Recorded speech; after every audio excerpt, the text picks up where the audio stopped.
نك نطعم المسكين وكنا نخوض مع الخائضين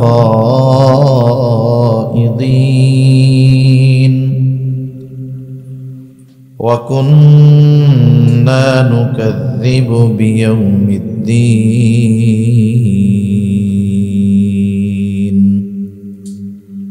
حتى أتانا اليقين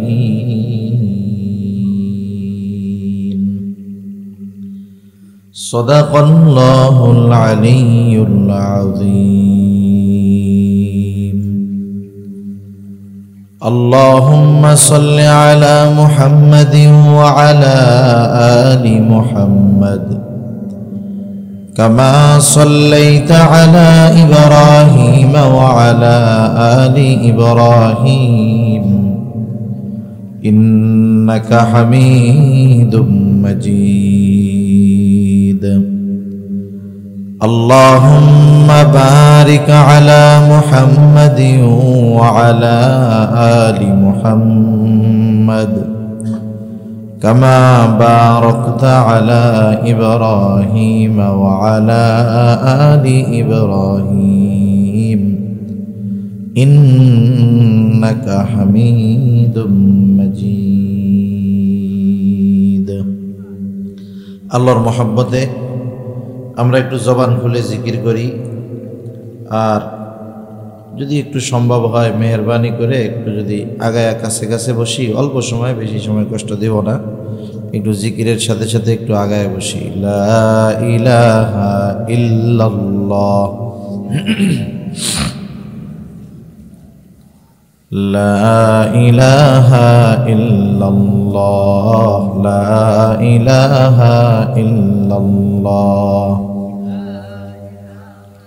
ইল্লাল্লাহ লা ইলাহা ইল্লাল্লাহ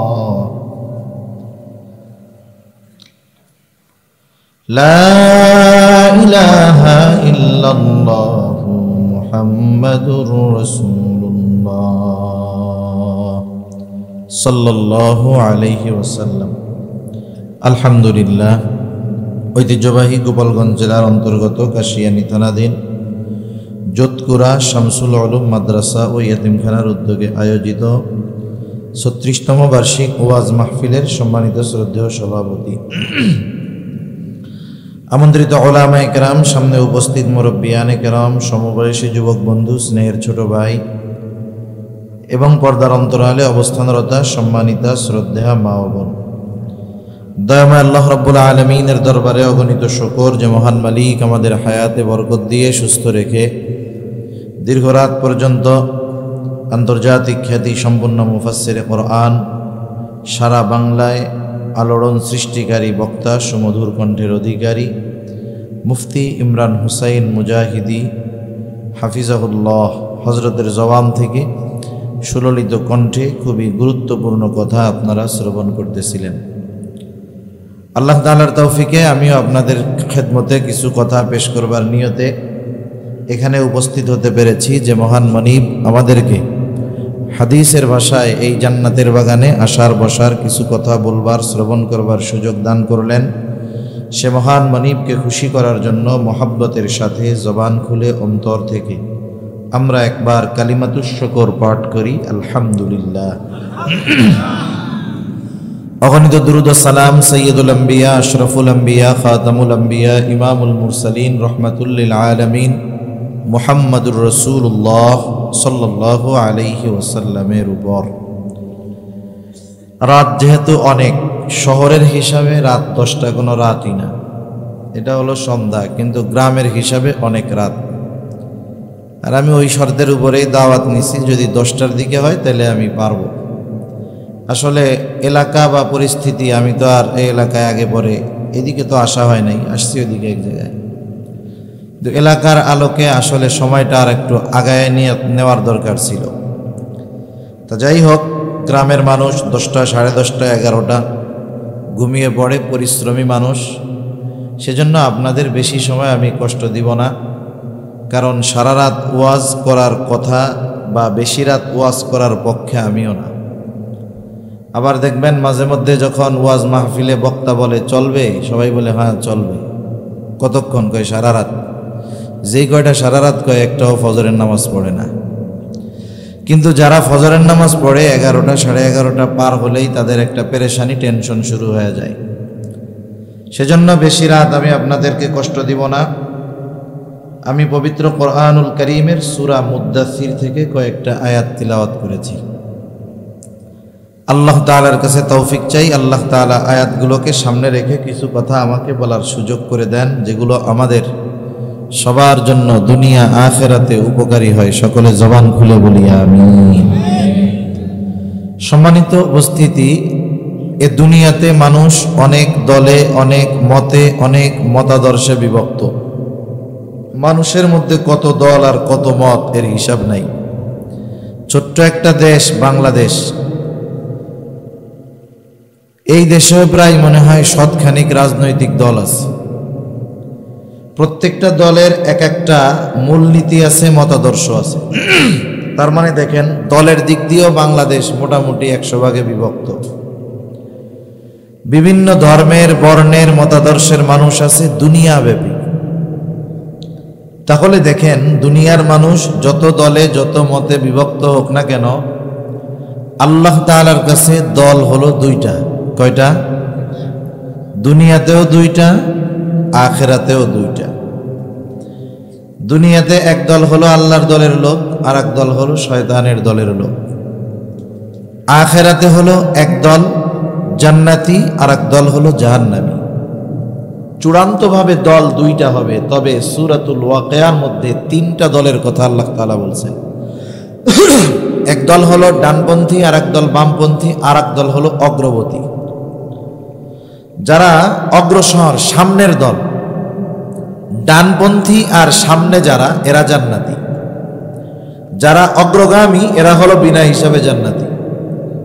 ডানপন্থী যারা, এরা হিসাবের পরে জান্নাতি। আল্লাহ তাআলা চাইলে হিসাবের পরে পাপ থাকলে শাস্তি দিয়ে জান্নাতে দিবেন, আল্লাহ তাআলা চাইলে মাফ করে শাস্তি না দিয়েও জান্নাতে দিতে পারবেন। কিন্তু সামনে যারা, তারা হলো বিনা হিসাবে জান্নাতি। তাহলে এই দুই দল চূড়ান্ত ঠিকানা জান্নাত, আর যারা বামপন্থী এদের ঠিকানা হলো জাহান্নাম। সেই হিসাবে পরকালে মূলত দল হলো কয়টা? দুইটা। আমাদেরকেও এই দুই দলের থেকে এক দলের অন্তর্ভুক্তই হতে হবে। আল্লাহ সুবহানাহু ওয়া তাআলা পবিত্র কোরআনুল কারীমের মধ্যে জানায়া দিয়েছেন, এই দুই দল কার ঠিকানা কোথায়, কার অবস্থা কি, এটা দুনিয়াতেও মোটামুটি বোঝা যায়। আবার ওই দিন চূড়ান্তভাবে যে যেই জায়গার অবস্থানকারী হবে, সেই জায়গায় দেওয়ার আগে তাদেরকে তাদের দুনিয়ার আমলনামা, দুনিয়ার কর্ম এবং কর্মফল সব আল্লাহ তাআলা জানায়া দিবে। এজন্য যারা দুনিয়াতে আল্লাহর দলের, এরা আশা করা যায় জান্নাতি। যারা দুনিয়াতে শয়তানের দলের, এ কথা বলা যায় তারা জাহান্নামী। এখন আমরা কার দলের লোক হব? একটু জবান খুইলা বলি তো, আরো জোরে বলেন, কার দলের? আল্লাহ। আল্লাহর দলের লোক যদি আমরা হই, তাহলে দুনিয়ায় ভালো কাজ করতে হবে, গুনার থেকে বাঁচতে হবে, নেক কাজ করতে হবে। কারণ আমার আপনার দুনিয়ার সব কর্মগুলো ফেরেশতাদের মাধ্যমে আল্লাহ তাআলা লিপিবদ্ধ করায় সংরক্ষণের ব্যবস্থা করছেন। স্বয়ং নিজেও তো আমাদের কর্মের ব্যাপারে আল্লাহ তাআলা সাক্ষী। আর আমাদেরকে মরতে হবে, আল্লাহ তাআলার সামনে দাঁড়াতে হবে, দুনিয়ার কর্মের হিসাব দিতে হবে। এ বিশ্বাস আমরা সবাই করি তো? মৃত্যুর মাধ্যমে শুরু হবে সেই অনন্তকালের সফর। আল্লাহ তাআলা কেন মৃত্যু দিছেন? মৃত্যু হলো আখিরাতের প্রথম ঘাঁটি, স্টেশন। আপনাকে আমাকে যদি মূল গন্তব্যে দুনিয়ায় ঢাকা যাবেন, ঢাকা যদি যাইতে হয়, আগে তো স্টেশনে যাওয়া লাগবে। আখিরাতের সফরের প্রথম ঘাঁটি হলো কবর। আল্লাহ তাআলা ওই ঘাঁটির মাধ্যমে এক সময় আমাদেরকে হাসরের ময়দান পর্যন্ত নিয়ে যাবেন। ওই দিন আমাদেরকে পুনরুত্থিত করবেন এবং দুনিয়ার কর্মের পূর্ণ প্রতিদান দিবেন। আল্লাহ তাআলা সে কথাই বলেন। আল্লাহ তাআলা বলেন, ওয়া ইন্নামা তুওয়াফাউনা উজুরাকুম ইয়াওমাল কিয়ামাহ فمن زحزح عن النار وأدخل الجنة فقد فاز আল্লাহ রাব্বুল আলামিন বলেন, কিয়ামতের দিন মানুষকে তার কর্মের পূর্ণ প্রতিদান ফলাফল দেওয়া হবে। অর্থাৎ কিয়ামতের দিন মানুষকে তার দুনিয়ার কর্মের পূর্ণ প্রতিদান দেওয়া হবে। দুনিয়াতে কেউ যদি নেকের কাজ করে, ভালো কাজ করে, ওই ভালো কাজের পূর্ণ প্রতিদান তাকে দুনিয়ায় দেওয়া হয় না। অনুরূপভাবে দুনিয়াতে কেউ যদি মন্দ কাজ করে, অপরাধ করে, গুনাহ করে, পাপ করে, তার ওই পাপের পূর্ণ দুনিয়ায় দেওয়া হয় না। তাহলে দুনিয়ায় একটা মানুষ ভালো কাজ করুক আর পাপের কাজ করুক, তার ওই পূর্ণ প্রতিদান তথা তার দুনিয়ার কর্মের পূর্ণ প্রতিদান আল্লাহ তাআলা কিয়ামতের দিন দিবে। এজন্য দুনিয়াতে অনেক সময় আমরা দেখি একজন বড় পাপী মানুষ, সে দুনিয়ায় খুব ভালো আছে, টাকা পয়সা আছে, ধন দৌলত আছে, এর দ্বারা এটা মনে করার সুযোগ নাই যে আল্লাহ তাআলা তাকে তার পাপের শাস্তি দিবেন না। আবার দুনিয়াতে একজন নেককার মানুষ অভাবে আছে, কষ্টে আছে, এটাও মনে করার সুযোগ নাই যে আল্লাহ তাআলা মনে হয় তাকে তার ভালো কাজের প্রতিদান দিল না। বরং আল্লাহ রাব্বুল আলামিন উভয়ের পূর্ণ প্রতিদান দিবেন কিয়ামতের দিন। আল্লাহ তাআলা বলেন, ওই দিন যাকে আগুন থেকে বাঁচানো হবে তথা জাহান্নাম থেকে বাঁচানো হবে, ফাকাদ ফাজ, সে সফল হয়ে যাবে। জাহান্নাম থেকে বাঁচায়া জান্নাতে যাকে প্রবেশ করানো হবে, আল্লাহ তাআলা বলেন ফাকাদ ফাজ, ওই লোকটাই আসলে সফল হয়ে যাবে। তাহলে সফলতা বিফলতা এটা নাজাতের উপরে নির্ভর করতেছে। তবে আল্লাহ রাব্বুল আলামিন সকলকে পূর্ণ প্রতিদান দিবেন, সাথে সাথে সকলের পূর্ণ কর্মের খবরও আল্লাহ তাআলা জানায় দিবেন। কিয়ামতের দিন কয়েকটা সময় মানুষ সবচাইতে বেশি ভীত এবং চিন্তিত থাকবে। এর মধ্যে একটা সময় হলো যখন মানুষকে তার আমলনামা দেওয়ার সংবাদ জানানো হবে। গোটা হাসরবাসী নিস্তব্ধ, পিনপতন নীরবতা, সবাই চিন্তা করবে আজকে আমলনামা কোন হাতে আসে। কারণ ডান হাতে যদি আমলনামা আসে সে তো সফল, বাম হাতে যদি আমলনামা আসে তাহলে সে তো ব্যর্থ। চিন্তায় থাকবে সবাই। আল্লাহ রাব্বুল আলামিন কিয়ামতের দিন আমলনামাগুলো ছেড়ে দিবেন। দুনিয়ায় যে যেমন কর্ম করেছে সব ফাইল আকারে আল্লাহ তাআলা সংরক্ষণের ব্যবস্থা করে রাখছেন। আমলনামাগুলো ছেড়ে দেওয়া হবে, যার আমলনামা তার কাছেই পৌঁছায়া যাবে। একদল আমলনামা পাবে ডান হাতে, আর একদল পাবে বাম হাতে। বাম হাতে যারা, ডান হাতে যারা আমলনামা পাবে তারা চূড়ান্ত পর্যায়ের আনন্দিত হবে, কারণ তারা সুনিশ্চিত যে আমাদেরকে অনন্তকাল জাহান্নামে থাকা লাগবে না। ডান হাতে আমলনামা পাওয়ার দ্বারা এই বিষয়টাই নিশ্চিত হবে যে অনন্তকাল জাহান্নামে থাকা লাগবে না। আল্লাহ চাইলে মাফ করে সরাসরি জান্নাতেও দিয়ে দিতে পারে, যদি শাস্তি দেনও তবে অনন্তকাল জাহান্নামে থাকা লাগবে না। তারা ডান হাতে আমলনামা পায়া কেমন খুশি হবে। সমাজের মধ্যে দেখবেন যখন কোনো ছাত্র পরীক্ষা দেয়, কারো ব্যাপারে আশা করা হয় গোল্ডেন এ প্লাস, সেও আশা করে আমি গোল্ডেন এ প্লাস পাবো, সে এর নিচে আশা করে না।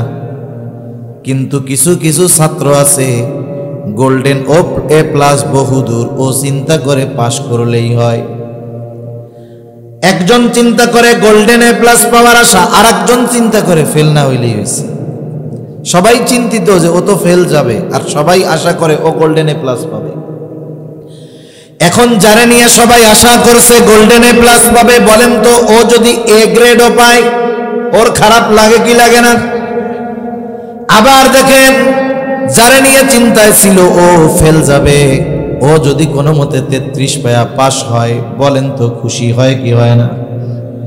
যেই ছেলেটা গোল্ডেন এ প্লাস পাওয়ার আশা রাখে, ও যদি গোল্ডেন এ প্লাস পাইতো, গোল্ডেন এ প্লাস পায়া ও যে খুশি হইতো, ওই ফেল করার সম্ভাবনাময় ছাত্রটা যদি 33 পায়, ও পাশ কইরা গোল্ডেন এ প্লাস যে পায় তার চাইতে আরো বেশি খুশি হয়ে যায়।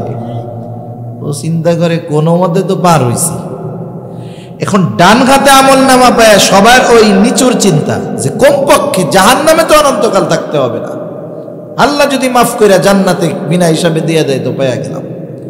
এবার সে খুশি। খুশিতে কি বলে দেখেন, যারে বলছিল সবাই তুই তো ফেল করবি, ও যখন পাশ করে 33 পায়া এলাকায় দৌড়ায় আর মিছিল দেয় আমি পাশ করছি।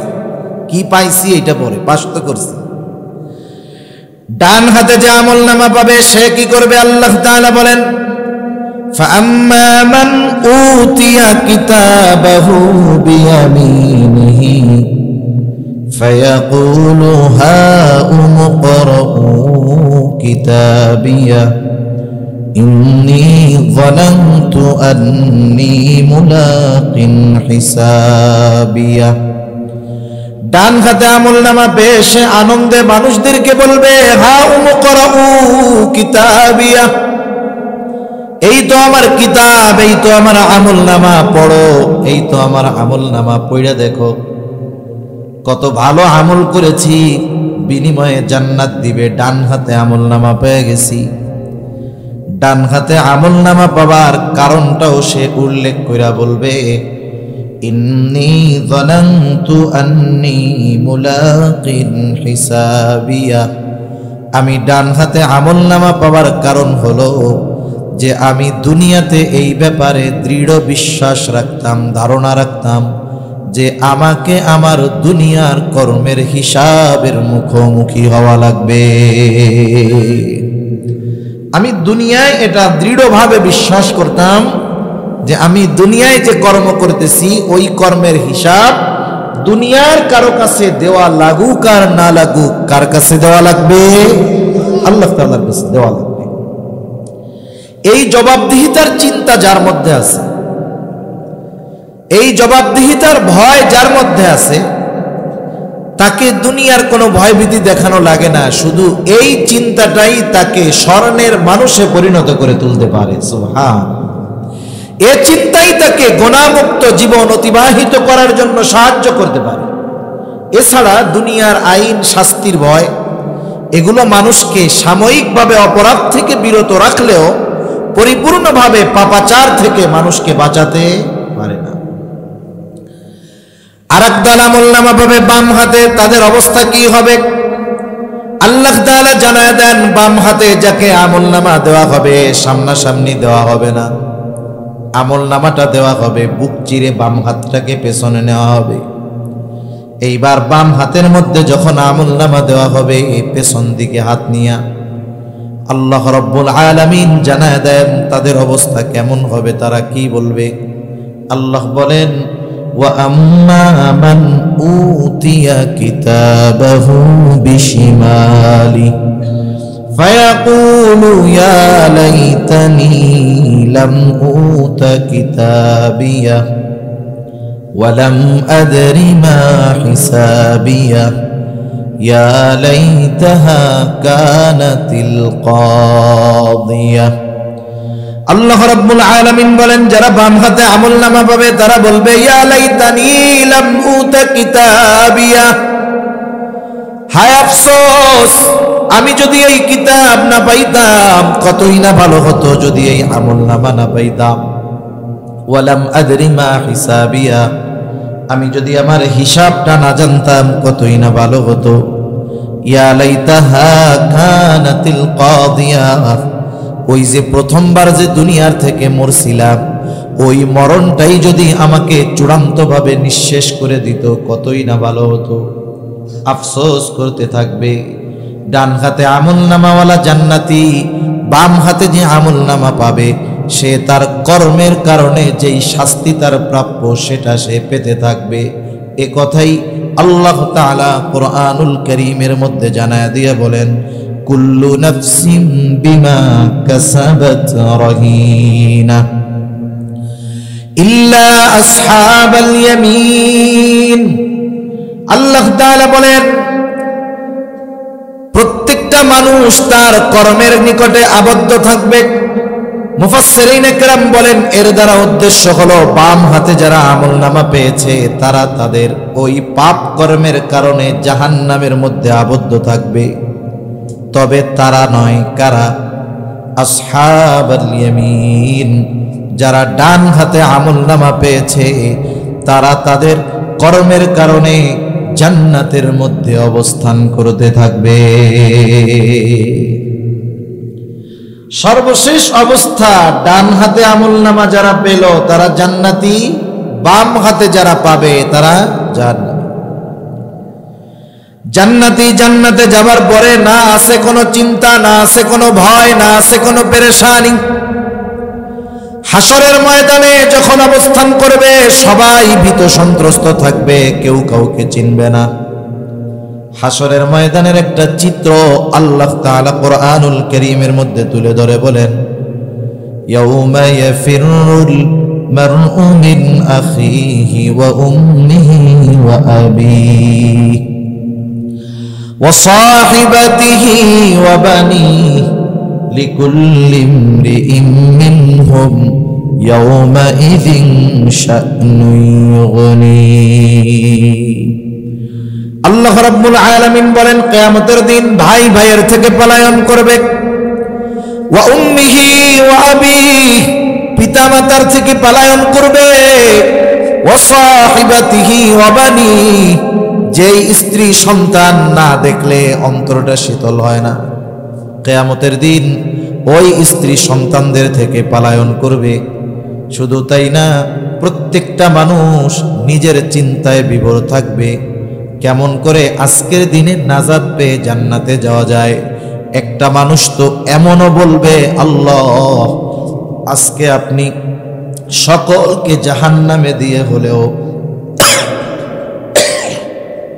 আমাকে মাফ করে আপনি জান্নাত দিয়ে দেন। বলবে, সকলকে আপনি জাহান্নামে দিয়ে হলেও আমাকে আজকে আপনি জান্নাতে দিয়ে দেন। এমন কঠিন এক পরিস্থিতি হবে। পরিস্থিতি যাই হোক, বলেন তো জান্নাতে যাওয়ার পরে জান্নাতীর আর কোনো টেনশন চিন্তা আছে নাকি? হাসরের ময়দানে সে কাউকে চিনবে না, কিন্তু জান্নাতে যাওয়ার পরে কাউকে ভুলবে না, সবার কথা মনে পড়বে। গরম পানি থাকলে একটু দিতে পারেন। হাসরের ময়দানে কাউকে চিনবে না, জান্নাতে যাওয়ার পরে কাউকে সে ভুলবে না, সবাই রে খুঁজবে। এখন বলেন তো, জান্নাতে গিয়ে যদিও সবাইকে খুঁজবে, কিন্তু সবাই রে কি সে জান্নাতে পাবে? পাবে না। জানতে পারবে যে আমার কিছু প্রিয়জন, বন্ধু বান্ধব, আপনজন এরা জান্নাতে আসতে পারে নাই, এরা জাহান্নামে আছে। এইবার জান্নাতীরা পরস্পর নিজেদের মধ্যে ওই মুজরিম পাপী তথা জাহান্নামীদের ব্যাপারে কথোপকথন করবে, আলোচনা করবে। আল্লাহ তাআলা সে কথাই এরপরে বলেন, ফি জান্নাতিন ইয়াতাসাআলুনা আনিল মুজরিমিন। জান্নাতীরা পরস্পর জিজ্ঞাসাবাদ করবে মুজরিমদের ব্যাপারে, পাপীদের ব্যাপারে। তাফসীরে ইবনে কাসীর সহ দুনিয়ার সব প্রসিদ্ধ তাফসীরের মধ্যে আসছে, আল্লাহ রাব্বুল আলামিন এইবার জান্নাতি আর জাহান্নামীদের মধ্যে দেখা এবং কথাবার্তার ব্যবস্থা করে দিবে। জান্নাতীরা জাহান্নামীদের দেখবে, জাহান্নামীরা জান্নাতীদের দেখবে। জান্নাতীরা যখন জাহান্নামের দিকে তাকায় দেখবে, ওই জাহান্নামের মধ্যে তার আপনজন, প্রিয়জন, বন্ধু বান্ধব, আত্মীয় স্বজন কঠিন শাস্তির মধ্যে আছে। এই দৃশ্যটা দেখবার পর জান্নাতি আল্লাহর দরবারে কৃতজ্ঞতার মাত্রা বাড়ায় দিয়ে বলবে, আল্লাহ দুনিয়ায় তো আমিও এদের সাথে থাকতাম, একই স্কুলে পড়তাম, একই কলেজে পড়তাম, একই বাজারে ব্যবসা করতাম, একসাথেই মাঠে খেলাধুলা করতাম। আল্লাহ আপনি যদি আমার প্রতি দয়া না করতেন আজকে হয়তো আমাকে ওদের সাথে জাহান্নামের মধ্যে থাকা লাগতো। আল্লাহ তাআলার কাছে কৃতজ্ঞতার মাত্রা বাড়ায়া দিবে। এইবার আল্লাহ তাআলা জাহান্নামীদেরকেও জান্নাতীদের দেখার ব্যবস্থা করে দিবে। জাহান্নামীরা যখন জান্নাতের মধ্যে তাকায় দেখবে আমার বন্ধু বান্ধব আত্মীয় স্বজন কাছের মানুষ জান্নাতের নাজ নেয়ামত ভোগ করতেছে, এই দৃশ্যটা দেখবার পর এমনিই তো জাহান্নামের শাস্তি, কঠোর আযাব, যন্ত্রণা, এই দৃশ্যটা দেখবার পর তার যন্ত্রণার মাত্রাটা আরো বেশি অনুভব হবে। কারণ সে চিন্তা করবে, আহারে এই মানুষগুলোর সাথেই তো দুনিয়ায় চলতাম, এই মানুষগুলোই তো আমার প্রতিবেশী ছিল, কাছের মানুষ ছিল। আমি যদি জীবনের কিছুটা সময় ওদের সাথে ওদের মত মতো চলতাম, একসাথেই তো মাঠে খেলতাম, কিন্তু নামাজের সময় যদি ওর সাথে নামাজে যাইতাম, একসাথেই তো বাজারে ব্যবসা করতাম, নামাজের সময় যদি ওর সাথে নামাজে যাইতাম, একসাথেই তো স্কুল কলেজ ভার্সিটির মধ্যে পড়তাম, নামাজের সময় যদি আমার ওই বন্ধুর সাথে নামাজে যাইতাম, গুনার কাজগুলো থেকে যদি বেঁচে থাকতাম, আজকে আমিও ওর মতো জান্নাতের নাজ নেয়ামত ভোগ করতে পারতাম। অনেক সময় দেখা যায় এইরকম হয় যে দুই বন্ধু একই সাথে পড়ালেখা করছে, স্কুল কলেজে, কিন্তু দুইজনের ফলাফল তো সেম না। একজন ছাত্র ভালো ছিল কিন্তু অলসতা বা দুষ্টমির কারণে লেখাপড়া করে নাই, বাদ দিছে। আর একজন ছাত্র ভালো ছিল না, মেহনত করছে, এখন বড় অফিসার, সে ভ্যান চালায়। আমি কোনো পেশাকে ছোট করতেছি না, বোঝানোর জন্য বলতেছি। মনে করেন সে যখন রাস্তায় অটো, ইজি বাইক, ভ্যান চালায়, সে ছিল মেধাবী ছাত্র, আর তার বন্ধু তখন তার পাশ দিয়ে প্রাইভেট কার গাড়ি নিয়ে পুম দিয়া পাশ দিয়া যায়। বলেন তো এই দৃশ্য দেখার পরে যে ভ্যান চালায় তার ভাল লাগবে? কি বলবে, আরে আফসোস, একসাথেই ছিলাম রে, ওর চেয়ে আমি আরো ভালো ছাত্র ছিলাম, ওই যে ওই শয়তানিটা যদি না করতাম তাহলে আজকে ও প্রাইভেট কার নিয়ে ঘুরে, আমি হলাম ল্যান্ড ক্রুজার নিয়ে ঘুরতাম। বলেন তো দুনিয়ার এই সামান্য আফসোস সারাটা জীবন তাকে অন্তরের মধ্যে পীড়া দিবে, কষ্ট দিবে, ঠিক কিনা বলেন? দেখেন দুনিয়ায় এতটুকু না পাওয়ার আফসোস, কষ্ট সব সময় মনের মধ্যে থাকে। আর দুনিয়ায় ওই সব কাজ যদি না করে, যেই কাজগুলো করার সুযোগ থাকার পরেও করে নাই, যার কারণে জাহান্নামে যাইতে হইল, তাহলে এই আফসোস তার জন্য কষ্টের মাত্রা বাড়াবে না কমাবে? জাহান্নামী এই দৃশ্য দেখার পরে কষ্টের মাত্রা তার বেশি অনুভব হবে। দুই দলের মধ্যে দেখা শেষ, আল্লাহ রাব্বুল আলামিন এইবার কথোপকথনের ব্যবস্থা করে দিবে। জান্নাতি জাহান্নামীদের কাছে জানতে চাইবে, কিরে তোরা জাহান্নামে কেন আসলি? একসাথেই তো দুনিয়ায় চলতাম। আল্লাহ তাআলা সেই কথাও জানায় দিয়া বলেন, জাহান্নামীদের নিকটে জান্নাতীরা প্রশ্ন করবে, মা সালাকাকুম ফি সাকার, কোন কারণে তথা কোন জিনিস তোমাদেরকে এই সাকারে আনলো, জাহান্নামে আনলো? অর্থাৎ তোমরা কেন জাহান্নামে আসলা, কোন কারণে জাহান্নামে আসলা? জাহান্নামীরা জান্নাতীদের এই প্রশ্নের জবাবে এই সূরার এই আয়াতগুলোর আলোকে জাহান্নামে যাওয়ার চারটি কারণ বলবে। কয়টা কারণ? একটু জোরে বলেন না কয়টা? আর একটু জোরে বলেন। রাত তো বেশি, এজন্য একটু জোরে কইতেছি। এই চার কারণ আমরা জানব। যদি কোনো কারণ আমাদের মধ্যে থাকে, ওটা কি ধরে রাখবো না বাদ দিয়ে দিব? কারা কারা তৈরি আছি? নারায়ে তাকবীর, নারায়ে তাকবীর। বার করবো তো ইনশাআল্লাহ। এখন কিন্তু ইনশাআল্লাহর পরিভাষা চেঞ্জ হয়ে গেছে। এখন একজনকে বলছে, ভাই এটা করবেন তো? আচ্ছা ইনশাআল্লাহ।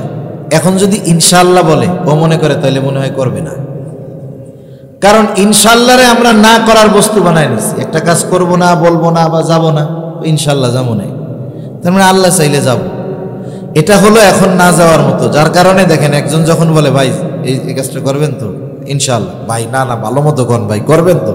তার মানে ইনশাআল্লাহ বলার পরেও তার বিশ্বাস নেই। কেন? কারণ এখন আমাদের ইনশাআল্লাহ হলো না করার ফন্দি। যদি না করে, আল্লাহ চায় নাই তাই করি নাই। খাঁটি ইনশাআল্লাহ বলতে হবে, একেবারে অন্তর থেকে যে করব ইনশাআল্লাহ, বের করব। জাহান্নামীরা জাহান্নামে যাওয়ার এক নাম্বার কারণ বলবে ক্বালু লাম নাকু মিনাল মুসাল্লিন। এক নাম্বার কারণ বলবে আমরা মুসল্লি ছিলাম না, মুসল্লি ছিলাম না। মুসল্লি কাকে বলে? সপ্তাহে একদিন মসজিদে হাজিরা দিলে সে মুসল্লি না। শহরের মধ্যে দেখা যায় বেশি 10 তলা মসজিদ, 7 তলা 8 তলা মসজিদ, প্রতি ফ্লোরে 20টা কইরা কাতার, এক এক কাতারে 100 জন কইরা মানুষ ধরে। তার মানে মসজিদের মধ্যেই 1000 মানুষের উপরের চাইতে ধরে। অথচ জুমার দিন 10 তলা মসজিদ ফিল আপ হইয়া আরো রাস্তায় যে মানুষ দাঁড়ায়, ওই রকম 2 মসজিদের লোক। যেই মহল্লায় যেই এলাকায় জুমার দিন এত মুসল্লির নামাজির ঢেউ, ওই মসজিদেই ওই জুমার দিন পরে রক্ত আসরের নামাজে নিচের কাতারগুলোও ভরে না, নিচের 10 কাতারের 5 কাতারও ভরে না। তার মানে বোঝা গেল যারা নামাজ পড়ে এরা হলো কেউ সাপ্তাহিক মুসল্লি, আবার কেউ আছে বাৎসরিক মুসল্লি, আবার কেউ আছে সারা জীবনে একবারও নামাজ পড়বে না, একটা নামাজে অংশগ্রহণ করে, তা হলো ওইটা ওর নিজের জানাজার নামাজ। ওইটা তো আর না যাইয়া উপায় নাই। আমার মনে হয় ও যদি কথা কইতে পারতো, ও কইতো যে আমার আর দরকার নাই, সরাসরি কবরে দিয়ে জানাজা লাগবে না। এইরকম আল্লাহর বান্দা সমাজে আছে। সেজন্য সাপ্তাহিক নামাজি যারা, এরা মুসল্লি না। মুসল্লি হলো যে সে নামাজ বাদ দেয় না, 5 ওয়াক্ত নামাজ যথাযথভাবে আদায় করে। মুসল্লি হলো সে দুনিয়ার যেখানেই থাকুক না কেন, যত ব্যস্ততা তার থাকুক না কেন, সে নামাজ বাদ দেয় না। মুসল্লি হলো এমন মানুষ যার অন্তরের মধ্যে সব সময় মসজিদের চিন্তা থাকে। খাঁটি মুসল্লির অন্যতম একটি গুণ হলো তার অন্তর সর্বদা মসজিদের সাথে লাগানো থাকে। নবীজি এক হাদিসের মধ্যে বলেন 7 শ্রেণীর মানুষ আরশের ছায়ায় স্থান পাবে। সূর্যটা সেই দিন একেবারে নিকটে চলে আসবে। 9,30,00,000 মাইল দূরে সূর্য। বিজ্ঞান বলে সূর্যের শীতল দিকটা পৃথিবীবাসীর দিকে দেওয়া। ওই 9,30,00,000 মাইল দূরের সূর্যের উত্তাপ গরমের দিন সহ্য হয় না। ওই সূর্যটা যদি একেবারে নিকটে আসে, সূর্যের উত্তাপ দিকটা যদি হাসরবাসীর দিকে দেওয়া থাকে, কেমন গরম হবে একটু চিন্তা করে দেখেন। নবীজি বলেন হাসরের ময়দানে আরশের ছায়া ছাড়া কোথাও ছায়া থাকবে না। নবীজি বলেন 3 শ্রেণীর মানুষ, 7 শ্রেণীর মানুষ সেখানে স্থান পাবে। এই 7 শ্রেণীর মানুষের মধ্যে 1 শ্রেণীর মানুষ হলো, নবীজি বলেন রজুলুম কলবুহু মুআল্লাকুম ফিল মাসাজিদ। ওই ব্যক্তি যার অন্তর সর্বদা মসজিদের সাথে লাগানো থাকতো। আরেক বর্ণনায় আসছে কলবুহু মুআল্লাকুম বিল মাসাজিদ, মানে মসজিদের সাথে যার হৃদয়টা সব সময় থাকতো। আপনাদের এলাকায় অনেক ছেলেপেলে প্রবাসে আছে না, বিদেশে আসেনি? আছে। মাঝে মধ্যে ফোন দেয় মায়ের কাছে, বাবার কাছে, বোনের কাছে, বন্ধুর কাছে। ফোন দিয়া কি বলে, মনে করেন সৌদি আরবে আছে, ফোন দিয়া বলে আরে দোস্ত আমার শরীরটা বইড়া রয়েছে সৌদি আরবে, আর মনটা কিন্তু যোধপুরা গ্রামে বইড়া রয়েছে। আছে সৌদি, মন আছে কোন জায়গায়? গ্রামে, বাড়িতে, ঘরে। প্রকৃত নামাজি যেখানেই থাকুক না কেন তার অন্তর থাকে মসজিদের সাথে।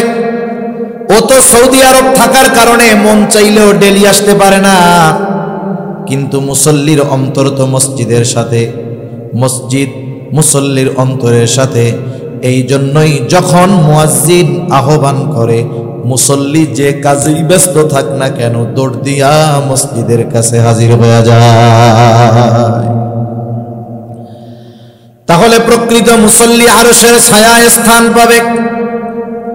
সেই জন্য জাহান্নামীরা হলো মুসল্লি নয়, আমরা মুসল্লি হব।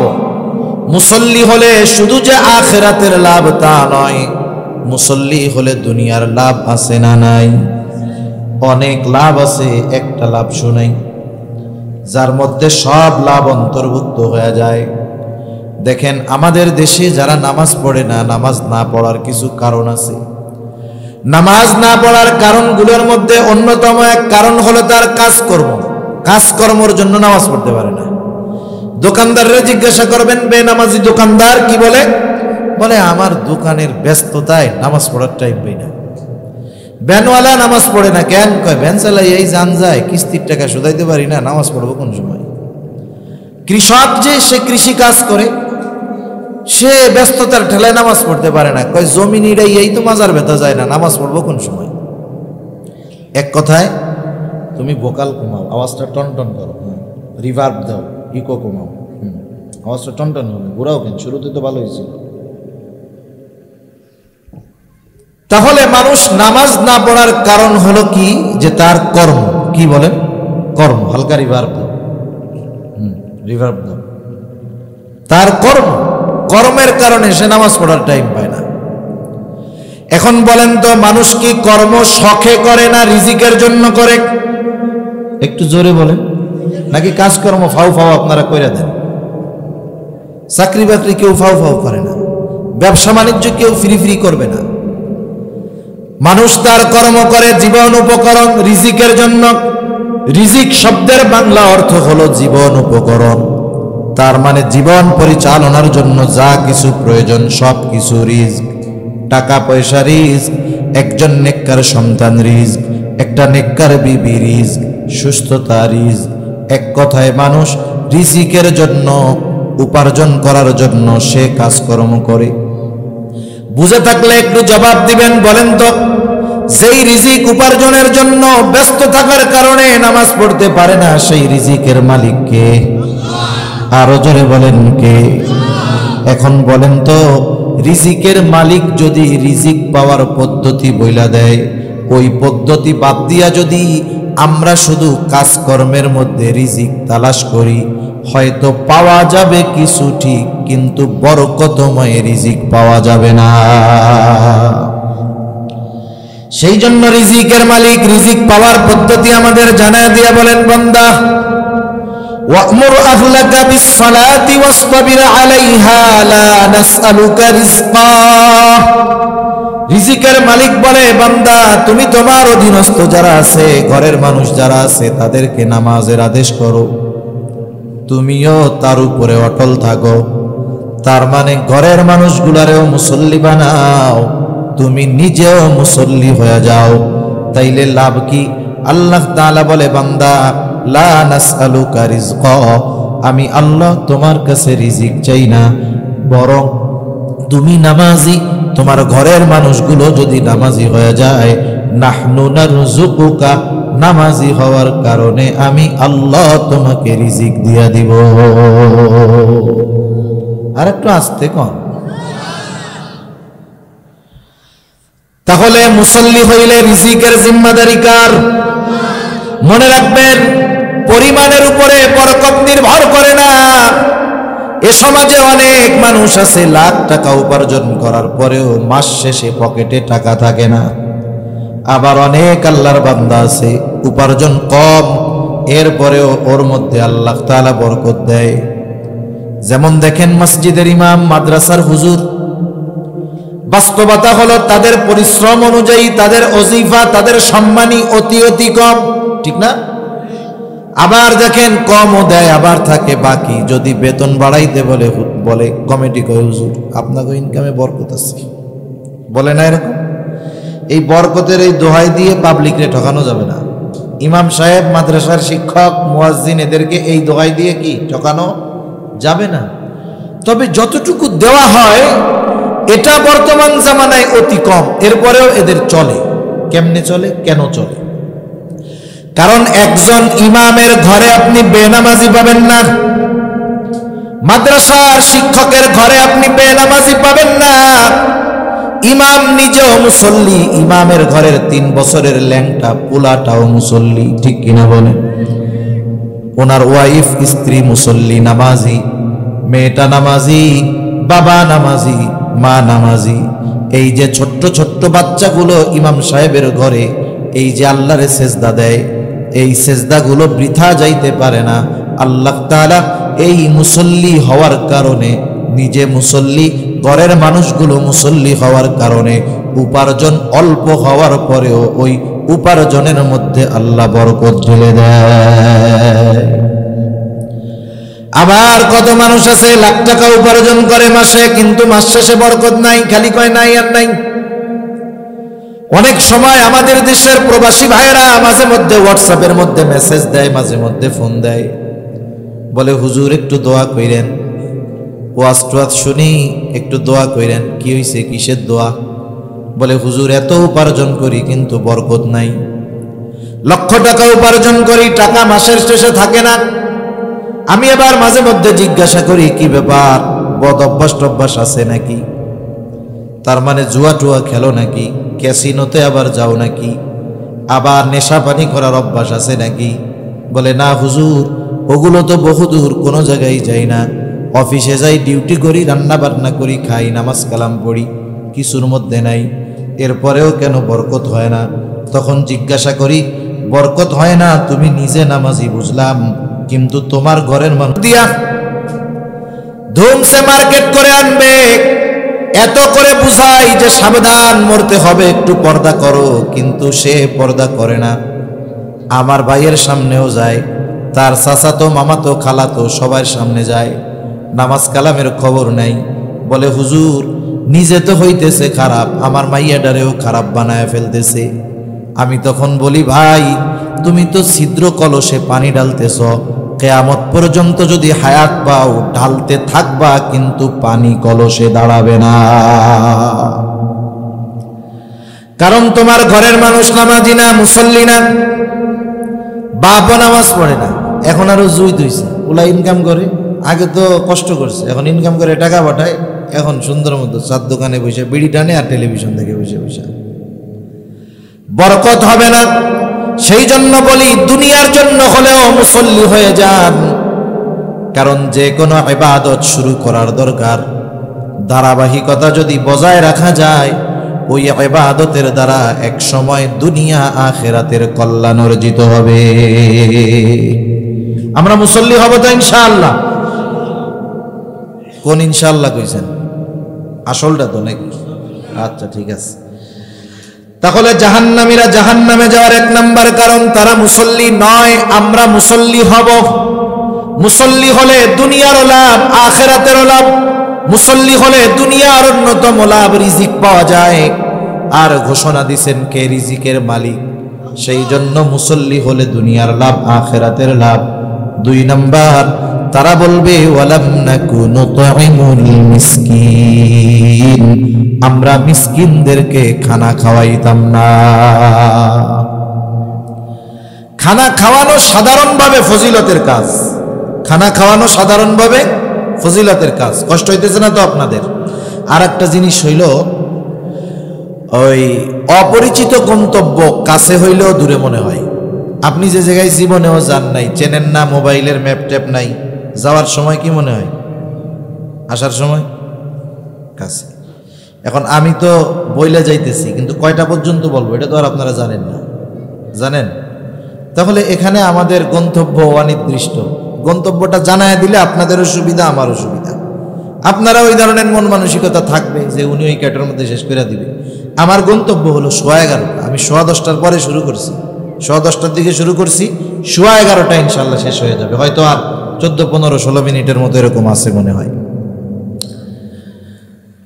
তা দেখেন, খানা খাওয়ানো সাধারণভাবে ফজিলতের কাজ। একটু খেয়াল দিই, নবীজির কাছে একজন আসছে, আইসা প্রশ্ন করে আইয়ুল ইসলামি খাইর, ইসলামের মধ্যে সর্বোত্তম কাজ কোনটা? নবীজি ছিলেন উম্মতের রূহানি ডাক্তার। একই প্রশ্ন যদি একাধিক ব্যক্তি করত, নবীজি ওই ব্যক্তির অবস্থার আলোকে প্রশ্নের জবাব দিতেন। এই লোকের এই প্রশ্নের জবাবে নবীজি বললেন তুতঈমুত তাআম ওয়া তাকরাউস সালাম আলা মান আরাফতা ওয়া মান লাম তারিফ। নবীজি বলেন তুমি মানুষকে বেশি বেশি সালাম দাও, তুমি মানুষকে খানা খাওয়াও, আর পরিচিত অপরিচিত সবাইকে বেশি বেশি সালাম দাও। এখানে নবীজি বলছেন মানুষের খানা খাওয়াও, কিন্তু কোনো স্তর বিন্যাস করেন নাই। নবীজি বলেন নাই ধনীরে খাওয়াবা না গরিবরে খাওয়াও, বরং কেউ যদি আল্লাহ তাআলার সন্তুষ্টির জন্য কোটিপতিকেও যদি কোনো ফকির মিসকিন গরিব কোটিপতিকেও যদি আল্লাহর জন্য খানা খাওয়ায়, বলেন তো ফজিলত আছে না নাই?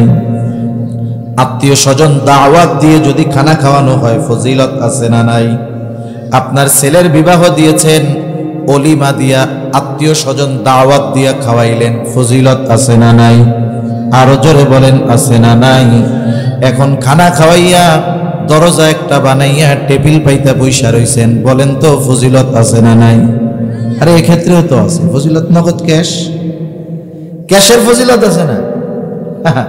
এটা হলো এক ধরনের সিস্টেমের ব্যবসা, যে ব্যবসায় কোনো লস নাই, হিসাব করে যে কত খরচ করলাম কত আসলো। মানুষকে খানা খাওয়ায়া বিনিময়ের আশা করা এটা মুমিনের কাজ না। সাহাবায়ে কেরাম মানুষের খানা খাওয়াইছে, কিন্তু প্রতিদান আশা করছে কার? জোরে বলেন না কার? সাহাবায়ে কেরাম কি বলতো? বলে ইন্নামা নুতঈমুকুম লিওয়াজহিল্লাহ লা নুরিদু মিনকুম জাযাআও ওয়ালা শুকুরা। সাহাবায়ে কেরাম মানুষের খানা খাওয়ায়া বলতো ইন্নামা নুতঈমুকুম লিওয়াজহিল্লাহ, আমরা তোমাদের খানা খাওয়াইছি আল্লাহর জন্য তথা আল্লাহর সন্তুষ্টির জন্য। যেহেতু খানা খাওয়াইছি আল্লাহর সন্তুষ্টির জন্য, লা নুরিদু মিনকুম জাযাআও ওয়ালা শুকুরা, সুতরাং আমি তোমাদের কাছে কোনো বিনিময় আশা করি না, প্রতিদান আশা করি না। খানা খাওয়াইছি, টাকা চাই না, টাকা পয়সা তো বহুদূর।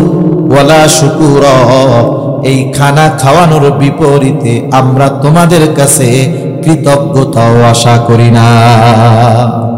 খানা খাওয়াইছি একটু ধন্যবাদ দিবেন, এটাও আমরা আশা করি না। কারণ খানা খাওয়াইছি কার জন্য?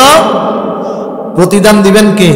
আল্লাহ। সাহাবায়ে কেরাম এরকম ছিল। এই জন্য আমরা যারাই খানা খাওয়াই, ধনী হোক গরিব হোক অসহায় হোক পরিচিত হোক আত্মীয় হোক অনাত্মীয় হোক, কার জন্য খাওয়াবো? জোরে বলেন কার জন্য? টাকা পয়সার জন্য না তো। এইভাবে খানা খাওয়াইলে ফজিলত আছে। তাহলে খানা খাওয়ানো সাধারণভাবে ফজিলতের কাজ। এখন এই খানাটা কেউ যদি কোনো দরিদ্র অসহায়কে খাওয়ায়, বলেন তো ফজিলত কম না বেশি? নিঃসন্দেহে বেশি। আবার দেখেন, উচিত হলো দরিদ্রকে দান করে অসহায়কে খাওয়ায়া দোয়া না চাওয়া। আমরা অনেক সময় 10 টাকা দান করে কই দোয়া করেন। আরে দোয়া করেন কইলে তো ওর কাছ থেকে প্রতিদান নিয়েই নিলাম, তাহলে আল্লাহ কি দিবে? সেজন্য আমরা কাউরে খানা খাওয়াইয়া বা কোনো দান সাদকা করে ওর কাছে প্রতিদান চাবো না। আশা করব আমি যেটা দিয়েছি আল্লাহর জন্য দিয়েছি, এটার প্রতিদান দিবেন কে? আল্লাহ। সেজন্য আমরা খানা খাওয়াবো, তবে খানাটা আল্লাহর জন্য খাওয়াইতে হবে, সঠিক পদ্ধতিতে সঠিক সিস্টেমে খাওয়াইতে হবে। আমাদের দেশে অনেক ধরনের খানা খাওয়ানো আছে। অনেকে আবার একথা বললে সেইটা যায়, বলে হুজুররা মানুষ একটু খানা খাওয়াইতো সেটাও বন্ধ করে দিল। এখন বলেন তো, খানা খাওয়ানো যদি সমাজে ভালো মতো চলে, হুজুরদের লাভ না লস? লাভ তো, দুনিয়ার লাভ না। এরপরেও বন্ধ করায় কেন? বলে কেন? নিষেধ করে কেন? কারণ ওই খানাটা খাওয়ানোর পদ্ধতি ঠিক নাই। আরে মিয়া, বাপ অসুস্থ হয়ে ঘরে পড়ে আছে 5 বছর, চিকিৎসা করায় না। বাপ মরছে, সুদের উপরে টাকা আইনা গরু জবাই দিয়া জিয়াফত খাওয়াই দিছে। এখন এই জিয়াফত খাওয়ানোর মধ্যে কোনো ফজিলত আছে বলেন তো? সেজন্য এই ধরনের কর্মকাণ্ডে ফজিলত নাই। তা যাই হোক, ওই দিকে আমি যাব না। আমার মূল কথা হলো, আল্লাহ তাআলা জানায় দিলেন, জাহান্নামীদের বক্তব্য হলো ওয়ালাম নাকু নুতঈমুল মিসকিন, আমরা মিসকিনদের খানা খাওয়াইতাম না। আর ওরা মিসকিনদের খানা খাওয়ায় না, আমরা মিসকিন অসহায় যারা তাদের খানা খাওয়াবো। এই যে মাদ্রাসায় ছাত্র আছে, এতিম আছে, অসহায় আছে, আপনার অ্যাবিলিটি আছে, আপনি একটা ছাত্রের লজিং রাখেন, ও পড়ুক, হাফেজ হোক আলেম হোক, ও কিয়ামত পর্যন্ত যতদিন হায়াত পাবে, ও যদি পড়া কোনোদিন শিক্ষক হয়, ওর ছাত্র পড়বে, ওর ছাত্ররা ছাত্র পড়াবে পড়াবে পড়াবে, কিয়ামত পর্যন্ত ওর মাধ্যমে যতগুলো ছাত্র হইছে, ওর ছাত্র তার ছাত্র তার ছাত্র তার ছাত্র যত পড়বে, সবার সওয়াবের একটা অংশ আপনার আমলনামায় যোগ হবে। কেন? কারণ সে আলেম হওয়ার জন্য আপনি তাকে সহযোগিতা করেছেন। সুবহানাল্লাহ। এজন্য ইয়াতিম মিসকিন অসহায় মাদ্রাসায় থাকলে আমরা খানা খাওয়াবো। সাধারণভাবে প্রতিবেশী যদি অভাবী থাকে খানা খাওয়াবো। জাহান্নামীরা জাহান্নামে যাওয়ার 3 নাম্বার কারণ বলবে ওয়া কুন্না নাখুদু মাল খায়িদিন, অহেতুক অনর্থক কথাবার্তায় যারা লিপ্ত থাকতো আমরাও তাদের সাথে গিয়া মিলতাম। আমাদের দেশের প্রত্যেকটা চায়ের দোকান হলো অনর্থক মজলিসের অন্যতম কারখানা, ঠিক কিনা বলেন? চায়ের দোকানে কোনো যুবক চা খাইতে যায় না, চায়ের দোকানে কোনো তরুণ চা খাইতে যায় না। কারণ যাবে কেমনে?